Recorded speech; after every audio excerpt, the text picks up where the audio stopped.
s'attardait sur ses multiples attraits. Caroline se réjouissait de leur intimité croissante et se hasardait à prédire l'accomplissement des vœux qu'elle avait reconnus dans sa lettre précédente. Avec satisfaction aussi, elle faisait savoir que son frère était l'invité de M. Darcy dans son hôtel particulier et s'extasiait sur certains objets de ce dernier concernant l'achat de mobilier neuf. Elisabeth, à qui Jane ne tarda pas à communiquer l'essentiel de cette information, l'écouta sans donner voix à son indignation.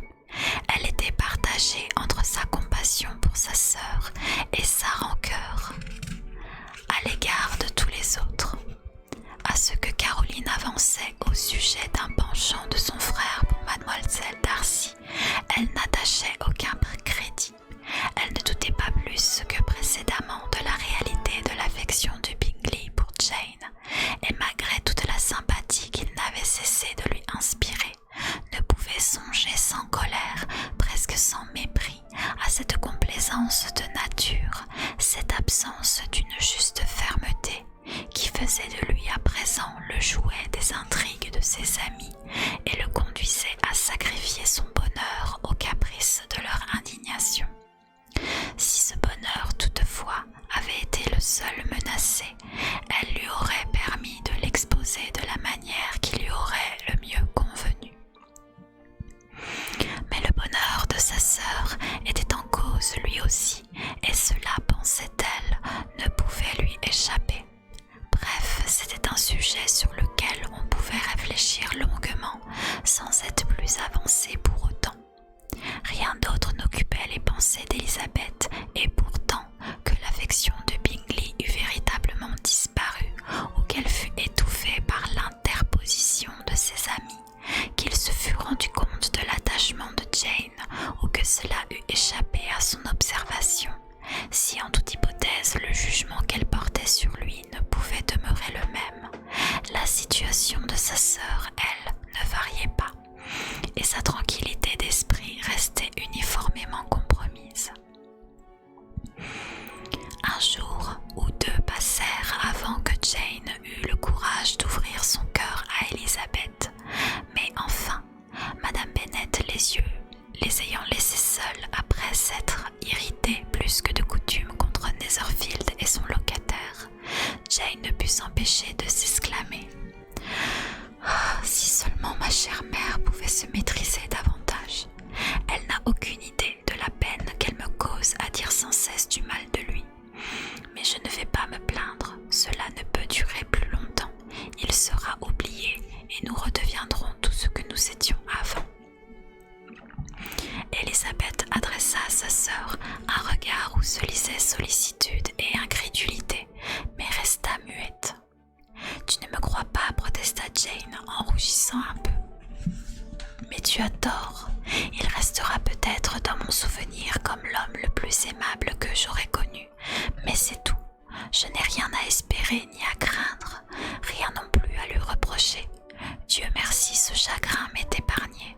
C'est pourquoi, avec un peu de temps, j'essayerai certainement de prendre le dessus. » D'une voix plus assurée, elle ajouta bientôt « J'ai dès maintenant la consolation de penser que c'est seulement mon imagination qui m'a joué un tour et que nul autre que moi n'en a souffert. » « Ma chère Jane, s'exclama Elisabeth, tu es vraiment trop bonne.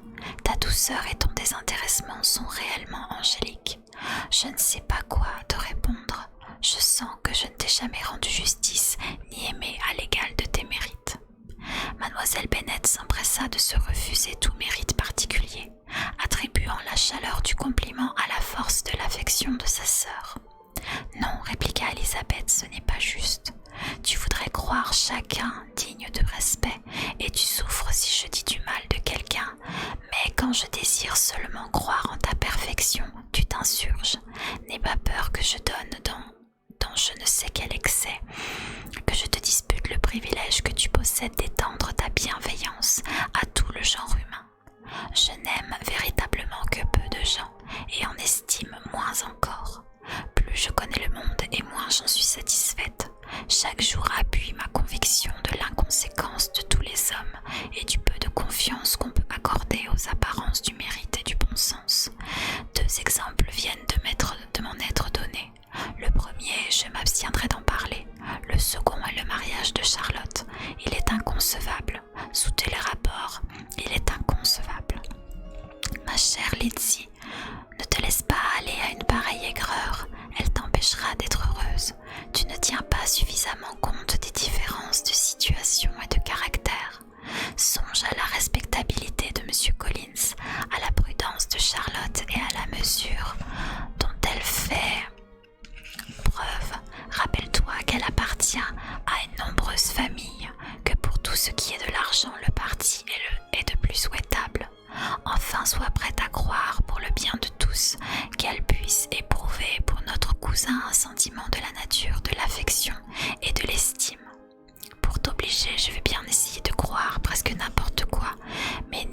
chère Jane, Monsieur Collins est quelqu'un de vaniteux, de sentencieux, d'étroit d'esprit, de sot.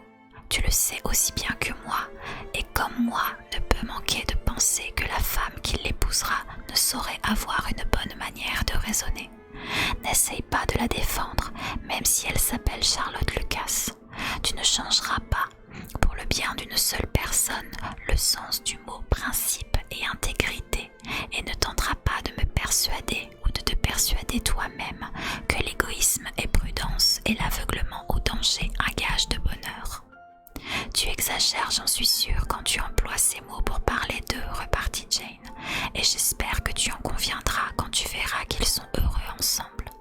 Mais assez sur ce chapitre, tu as fait allusion à autre chose, tu m'as cité 2 exemples. Il est impossible pour moi de ne pas te comprendre, mais je t'en conjure, ma chère Lizzie, ne me fais pas le chagrin de croire que la personne à laquelle tu penses est à blâmer, et celui de me dire qu'elle a baissé dans ton estime.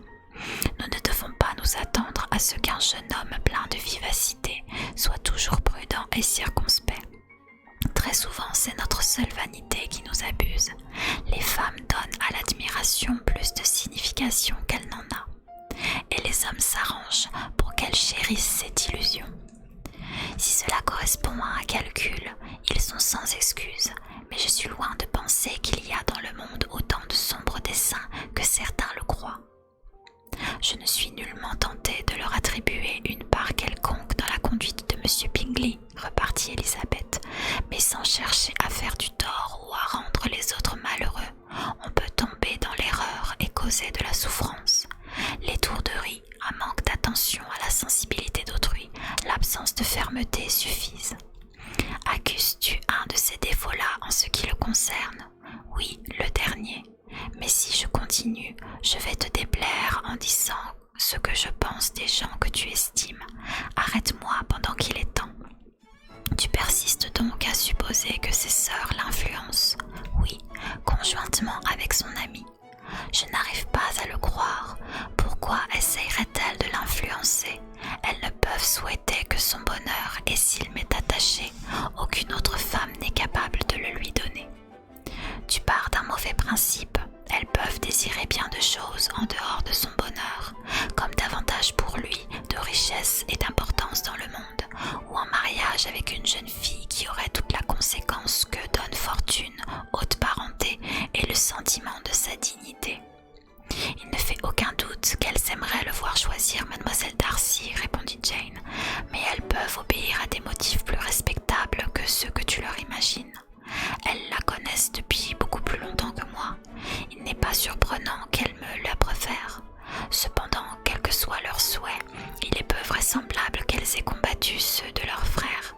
Quelle est la sœur qui s'estimerait libre de le faire, à moins que n'entre en considération quelque chose de très condamnable? Si elle le croyait attaché à moi, elle ne tenterait pas de nous séparer. S'il l'était, elle ne pourrait y réussir. En lui supposant pareille affection, tu attribues à chacun une conduite à la fois étrange et répréhensible, et tu me rends très malheureuse. Épargne-moi le chagrin de cette idée-là, je n'ai pas honte de m'être trompée, ou du moins, est-ce que peu de choses, n'est-ce rien en comparaison de ce que je souffrirais si je pensais du mal de lui ou de ses sœurs? Laisse-moi voir la situation sous son meilleur aspect, d'une façon qui permette de le comprendre. Elisabeth ne pouvait faire obstacle à ce souhait, et désormais le nom de M. Bingley fut rarement évoqué dans leur conversation.